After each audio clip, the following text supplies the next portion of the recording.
Disrupting Japan, Episode 54. Welcome to Disrupting Japan, straight talk from Japan's most successful entrepreneurs. I'm Tim Romero, and thanks for listening. 10 years ago, it was common knowledge that e-commerce would drive most retail shops, especially small specialty shops, out of business. And with the Amazon juggernaut moving at full speed, there is no reason to really doubt that opinion. But something very interesting is going on right now. Many e-commerce companies are opening physical stores in expensive locations with actual products and full-time staff. Even Amazon is opening up brick-and-mortar bookstores across the United States. The truth is that there is something very reassuring about holding a product in your own hands, and it's something that can't really be replaced by high-res photos and online reviews. Tomohiro Hagiwara of Aquabit Spirals has committed his company, in fact, committed a large part of his adult life, to bridging the gap between the physical and digital worlds. But before I introduce you to Tomo, let me introduce you to someone else. I want to tell you about Justa. Now, I've known these guys for years, and I've been recommending them long before they became a sponsor. Justa is really the only recruiting site that gets bilingual startups. Whether you're looking for American engineers or Japanese sales staff, or the other way around, Justa can help you out. Unlike recruiting companies, they're priced to be very startup-friendly, and unlike job boards, they're an active part of the startup community here, and they're trusted by some of the best talent Japan has to offer. So drop by justa.io and see what they're about. Now, Tomo once had a thriving, profitable app development business that employed over 30 people. But he was committed enough to his vision of connecting the physical and digital that he turned down work and laid off most of his staff so he could focus on it. And after working on it in obscurity for 6 years, he's now becoming an overnight success. But Tomo tells the story much better than I can. So let's get right to the interview. Okay, cheers. Cheers. Thank you. I'm very glad to see. Glad to have you here. I'm sitting here with Tomo Hagiwara, CEO of Aquabit Spirals, and thanks for sitting down with me. Yes, thank you. Nice to meet you here. And I'm very glad to meet you today. Great.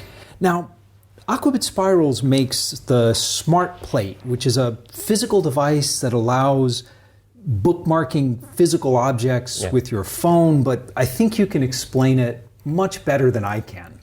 So what is Smart Plate and who uses it? Smart Plate is a physical bookmark, we call it, and it delivers various digital content to your smartphone directly, just sliding on your smartphone on our device. So then our Smart Plate can connect things or places with internet services or content directly. Okay, so I'm looking at two versions here. So one looks like a card and one is about the size of your thumb. And also you have another type, sticker type. What's the technology that's going on when you wave your phone over this? How is it communicating? Okay, we use NFC technology, near field communication. And also we can support QR code, barcode technology to deliver the content. But not only QR code and NFC, but also we can support Bluetooth technology, BLE. So we know where it as iBeacon or something. On the technology level, what happens when I wave my iPhone over this Smart Plate? What's happening? iPhone. For example. Okay. Okay, please use Android at first. Okay. Okay, when I wave my Android phone over this Smart Plate, what happens? Okay, our device can connect the things to the internet content, as I told you. So it opens some online content directly on your browser or launch some specific application directly from the plate. Okay, so how is this different from, for example, the functionality of a QR code? Basically, Same, but NFC does not need to install specific application in advance. Oh, okay. No apps to use it. So please imagine how to use QR code to get a content. You have to find the apps, barcode app at first, and tap and launch it, and then scan the QR code. It's not easy for everyone. This requires no application to be installed on the phone at all. Right. And right now, though, it only runs on Android, not yet iPhone. Right now, yes. Okay. But iPhone supported NFC technology already on hardware, but it's only protected on the software right now. Okay. So Excellent. we're just waiting for they will open the technology to everyone. Fantastic. Let's talk a bit about how this is being used now, because I think you've got some really interesting things going on. You're running a showroom in Osaka. Yes. Yeah, okay. That case is a retail industry, and we installed smart plate into our partners' brick store in Osaka. And actually, they don't have stock spaces in the store. So that means they just displaying their all products in store. It's literally just a showroom. Just showroom. And what kind of store is it? It's a DIY tool store. Okay. So power drills and things like that. Yes. Actually, their business is started on e-commerce site. So their main business is online selling DIY tools, and that means we cannot touch and feel all products online. So each item, each drill or saw would have a smart plate underneath it. Yes. You would tap your phone to fill your shopping cart.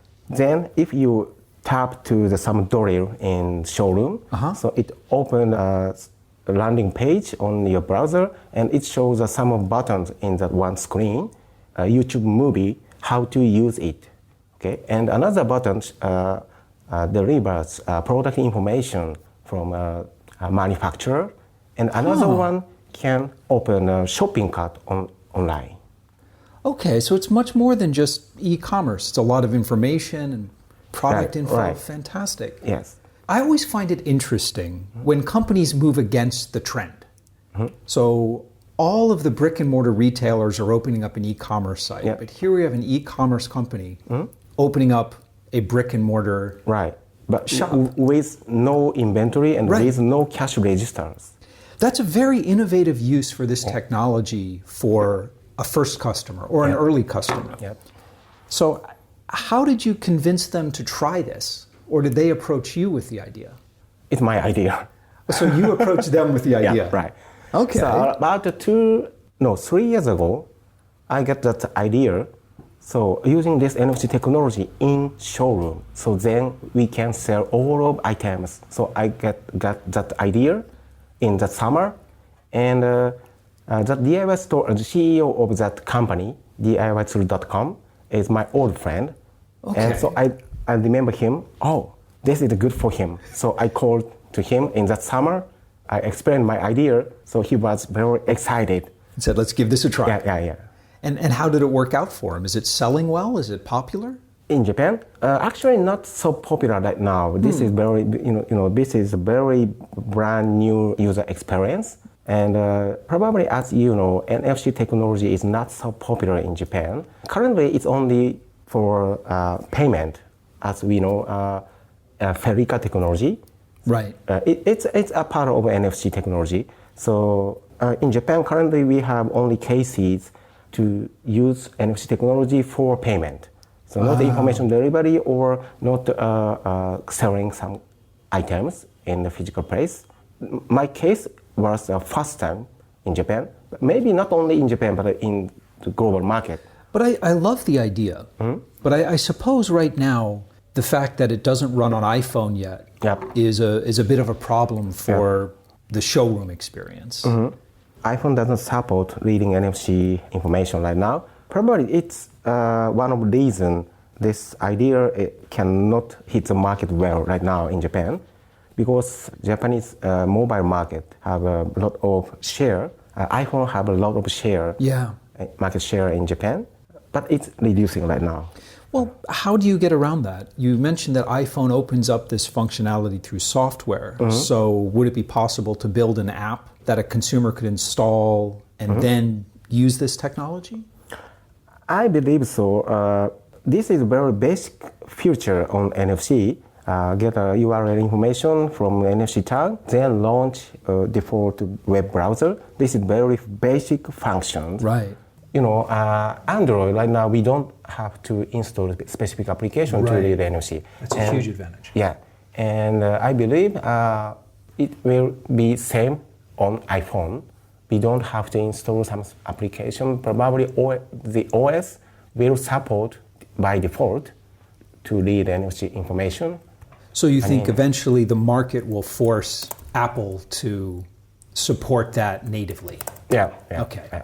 Yeah, I hope so. It does seem like very safe and useful functionality. So if another showroom wanted to use this technology, what's the cost involved in setting up a system like this? We have two types of business model. It's very simple. The one is a subscription, and another one is a revenue sharing. Okay. On that subscription model, we charge only $300 for monthly for 200 smart plates. So $300 for 200 SKUs. Right. Yes. Okay. Well, that is reasonable. I also want to talk about another project that you have up and running, simply because it just seems so unusual for a Lighthouse account. And you've got a partnership with a company called Travely in Thailand, hooking up with Airbnb rentals. Right. So can you explain what's going on there? Okay, this is another case in the travel industry. We installed smart plate in Airbnb sharing rooms and connect with local activity online site. So if someone wants to go water skiing or parasailing or something in Thailand? Yeah, please imagine if you go to the Thailand, Bangkok, and check in some room. Probably you want to get some information, some local activities around that room. So then you can tap our smart plate, then it opens their site and find and search some activities around your place. What's the story behind that deal? Because it's not an obvious one. Was this another friend of yours that you convinced was a good idea to try? Actually, in this case, the CEO of that company is Japanese, actually. Not only that reason, but we have approached to all over the world from 2 years ago, from before starting up this business. So I went to the Mobile World Congress every year for these 5 years, and also another exhibition in Asia, many times, and I made many human networks, business networks all over the world. I have many networks in Asia, not only Asia, but in Europe.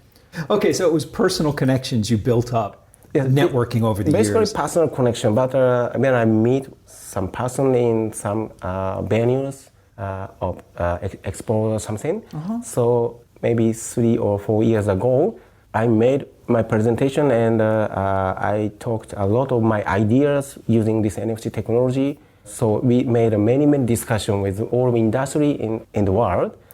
So that's why I got many ideas how to use this technology in which industry.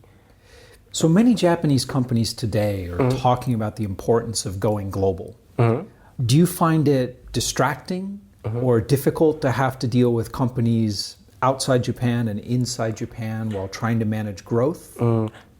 Yeah, actually many of Japanese startups says, yes, we want to go to global, right? Right. Go to global. But I mean, not go global, but global fast. We should think global fast. What do you mean by that? Go global means, in many cases, at first, we will start our business in Japan, and after we have some small success in Japan, then go global. Okay. Everybody says so. But you're thinking more just from day one, you're a global company. Yeah.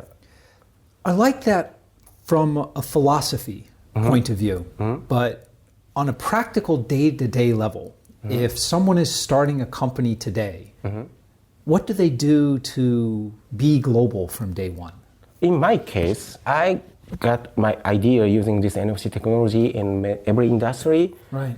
Is not from Japan, but from the global market, because I went to many exhibitions or like trade shows? Yeah, trade shows all over the world. I checked and learned many technologies for proximity communications. My idea is from global market at the beginning. So it's very natural for me think global first. Our idea is probably it's a world first one. That means nobody thinks same thing, I think. I have confidence about that. So that's why we can expand this idea and business to the global market, because this is the world first one. But if I copied some idea from global to Japan market, I see. It's easy to expand it in Japan, but in global market it's not a new idea. So we have many competitors. So it will hard to fight with them. That is true. There are an awful lot of startups, not just in Japan, but all over Asia, that are copycats of famous U.S. startups. Right. And that's not a bad thing. Those companies can make a lot of money. Yeah. But they can't go global. Mm-hmm. So, for example, some of taxi apps, we have many taxi apps in Asia. Right. It's copied from Uber, right? That's why they start their business in their local areas. And of course, they can success because the model is a success already in America or other region. Sure. It's easy to raise money. Yeah. It's easy to raise money because it's copied. Yeah. So a lot of startup maybe feel scary to go to global, right? Yeah. Well, actually, let's shift gears for a little bit. Mm-hmm. And let's talk a bit about the history of Aquabit Spirals. Mm-hmm. Because you got investment late last year, and so there were lots of articles written about you. But you've been working on this for a long time. Mm-hmm. You started the company in 2009? Right, yeah. In the early days, in 2009, 2010, what were you working on? When we start up this company, our main business is software development for contract-based software development. Okay. For our business partners. So that means, we don't develop our original platform systems or something, but we just develop by order, right? Right. So just contract development. Yes, contract development, right. We did that business for 3 or 4 years. Mm-hmm. So that's why we can develop everything, on the internet, server side and smartphone application and everything. We can develop by ourselves, but it's for our partners, not only for our business, right?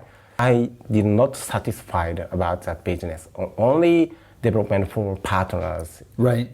Well, it's not rewarding, but how did you make that change? Because almost every software development company in Japan dreams about becoming a real software company where they're in control of their own products and control of their own customers. But it's hard to make that change. It's hard to give up that cash flow. So how did you do that? A good question. Of course, it's hard for me too. But I just did. How big was the company when you made that shift? When we did that contract-based development, our staff was increasing, 20 or 30 members on that timing. Okay. But right now, we have only 7 members. So we, reduced. Yeah. That's cutting a lot of staff. So I didn't do well doing 2 things at the same time. Okay. Contract-based development and new development for our original platform. So I couldn't do both things at the same time. Okay. So that means our sales amount of contract-based development is reducing, of course, because we started to think about another thing. So it sounds like you just pivoted the whole company. You reduced the size of the staff. You were turning away a lot of work because you wanted to focus on products. That's a hard thing to do. I think most companies can't do that. Yeah, probably so. So what year was that? When did you decide that you were going to focus on products? My company name is Aquabit Spirals. Okay, aqua means water, right? Right. It's a physical, elemental things, and the bit is digital data. Aquabit Spirals means connect aqua means physical with digital, and make a spiral and create new value. It's Aquabit Spirals. So spiral like DNA spiral. Right. Oh, okay. A contract-based development on smartphone could not create new value connecting physical with digital. It's just a development. Well, that's always the trade-off. I mean, if you have skilled engineers, you can always make very steady, good money doing contract development, but you will never achieve your own dream. So I suppose that's the trade-off. Yeah. Achieving your own dream, building your own product is incredibly risky. Risky, but important thing for CEO is don't forget the mission of that company, right? Yep. So I noticed our mission is connecting physical to digital, but the development for our customer is not that thing. Okay. So I noticed, I have to change something. I have to develop our platform business to connect physical to digital. Then I go to the many places in the world and find many technologies and learn many technologies and cases and learn a lot of things about that. So you started the company in 2009 doing contract development. What year did you decide to pivot to working on your own products? Maybe the end of 2009 established, and maybe the end of 2011. That means you were working on this project or similar projects for a couple of years before you started gathering funds and attention. Actually, the first time I heard about you guys was spring of 2015 when you were part of the Orange Fab incubation, right? Yeah. Tell me a bit about that. Was that accelerator program, was it investment? Was it just coaching? What was it like? Orange Fab Asia was a big turning point for me and for our business because, as I told you, I got some idea at the end of 2011, and then we started to develop our first version of connect physical to digital. At first, it was browser-based, and we have developed over 2 or 3 years for this product. Accelerators and incubators are often filled with people who are just out of college. They might have an idea, but you guys had experienced developers. You've been working on this project for 3 or 4 years. Why did you decide to go into the Orange Fab incubation program?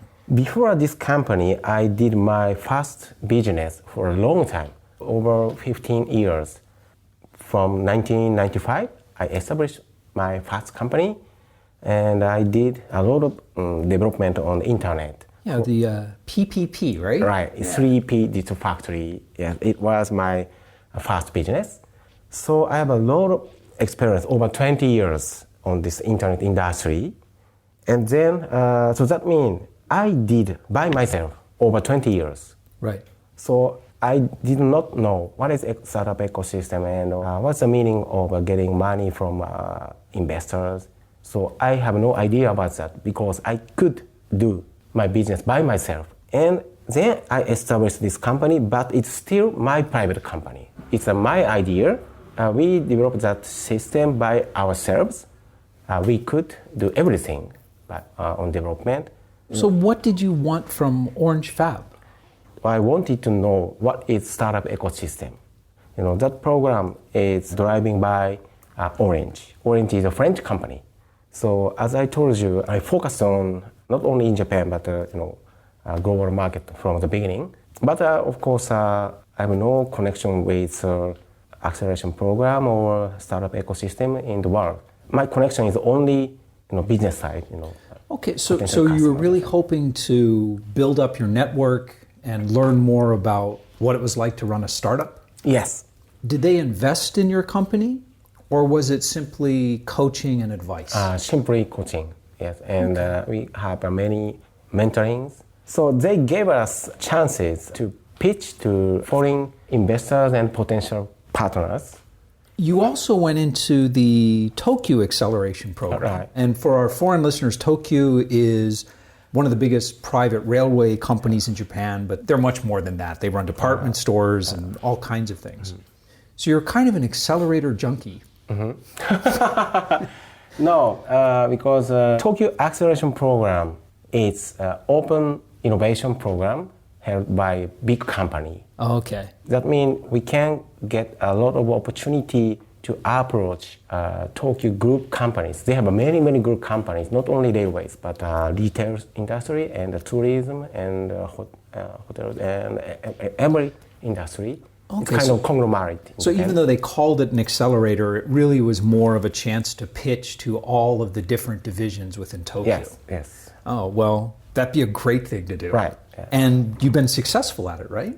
We have started our first test marketing program at the end of last year. And right now, we started another test marketing from July.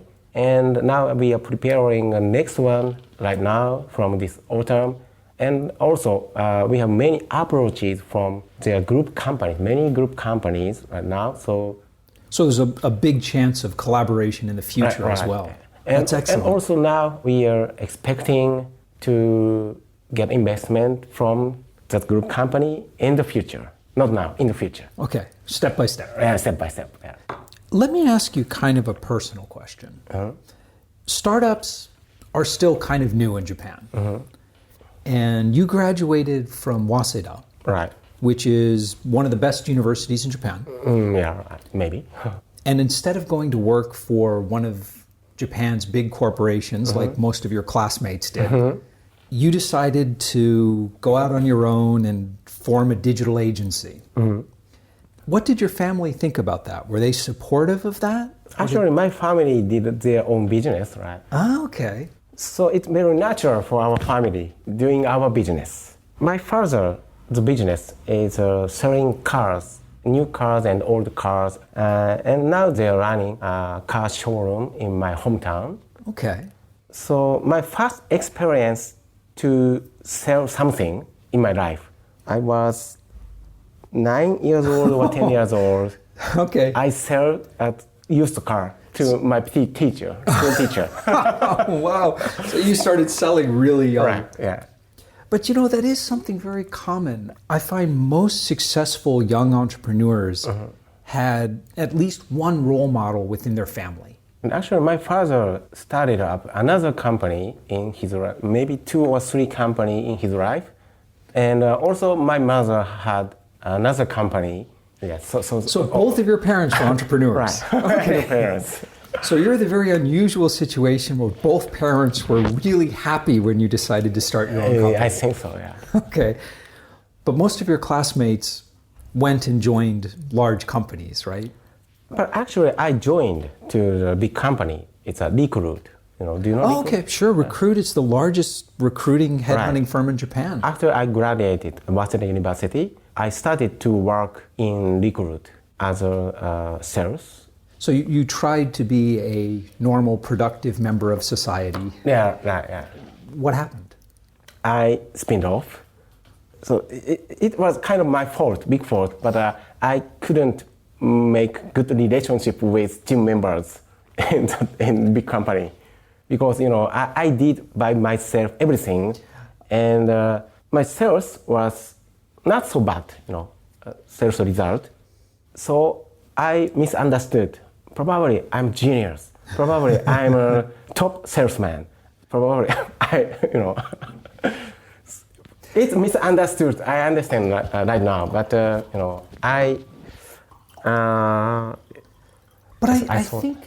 I think this is something that a lot of entrepreneurs or entrepreneurs at heart have trouble with in big companies. So I've worked for big companies too. I've worked for Zurich Financial. I've worked for Fujitsu. And it's hard. The big difference is that most people focus on their job and they care about their job and they try to make their job more efficient. But entrepreneurs and entrepreneurs at heart tend to look at everything. And they will say, well, why don't you guys do this? Or I can do this, and we can change this, and we can improve this. And in our minds, it's a wonderful thing, but everyone around us finds us very annoying. That's why we cannot working for so long time in big company, especially in Japan. They have kind of many rules in the team, but sometimes it's meaningless. That rule is not for making new values, but just for keeping same thing. Just keeping the status quo, keeping things the same. Keeping same thing. It's very, very difficult to explain. No, but it's a really good point. Please take your time. Okay. Because the fact is, there's a lot of people working at big companies that are maybe entrepreneurs at heart. Why I decided to leave big company over 25 years ago, I did something for my customer, which I believed this is good for our relationship and good for their business. I did something. But my boss have not evaluated that thing. So he didn't evaluate it the same way, or? Yeah. And I went to the headquarters of that company and I claimed to another boss, right? I did this, something like this. Yeah, it benefited everybody. Yeah, but another boss said me, okay, I understand what you did and what you believed. I understand, but this is a team and this is an organization. So I cannot do something for you right now. Yeah. Go back to your office and, and follow the rules. Right. Yeah. It's hard. I know. I can't do it anymore either. Yeah. But now I understand, because now I have a team and I have a boss and I have a boss of my team. So now I understand, but I couldn't understand about that because I did good thing, I believed so, but they couldn't understand about that. So it's a big gap for me. Yeah. Listen, before we wrap up, I want to ask you what I call my magic wand question. And that is, if I gave you a magic wand and I said you could change one thing about Japan, anything at all, you could change the attitude towards risk, you could change the education system, you could change the way, you could change financing to make things better for startups in Japan, what would you change? Maybe this is the biggest question of today, right? Yep, it is. And this, again, we don't do it live. Okay. Have a drink, think about it. Yes, we have a big market in Japan, so that's why maybe we can kind of success only in Japan. Sure. Yeah, it's a big enough market. A lot of companies don't have to look outside Japan. Yeah. Yes, one of my friends in Israel is a serial entrepreneur, and he started up one of his company in China. Alibaba invested to his company, so that's why that company get a big success in Chinese market. When we met in Mobile World Congress, I asked him, why did you start up that business in China? It was a very natural question from me as Japanese. Of course. And he answered, why? Oh, I don't understand that mean why. Because, please imagine our market in Israel. Israeli market is, we don't have a big market in Israel, in my country. That's why everybody, every entrepreneurs think at first which country is the best market for this business. at the beginning of startup. He said so. So I noticed, that's why we have a big market in Japan. So we started everything in Japan, and we don't go to the foreign countries. So you would use your magic wand to change startup founders' thinking to be that the entire world is their market? No. I have a next story. Oh, right? Okay. So he said me, entrepreneurs should think fast, the global market at first, he said me. And I understand about that. And the next question is, why Japanese cannot do that? So it's just a language, I think. Really? Language, yeah. I think I'm going to disagree with you on that. Because if you look at Japanese history, and if you look at these incredible disruptive companies in the 60s like Seiko and Honda and Sony, their language skills weren't really particularly good. But they built global brands and global markets on their own. Those companies, for example, the entrepreneur of Honda, Soichiro-san, maybe he couldn't speak English well, probably. But surely one of those members can speak English, of course. Right? Yeah.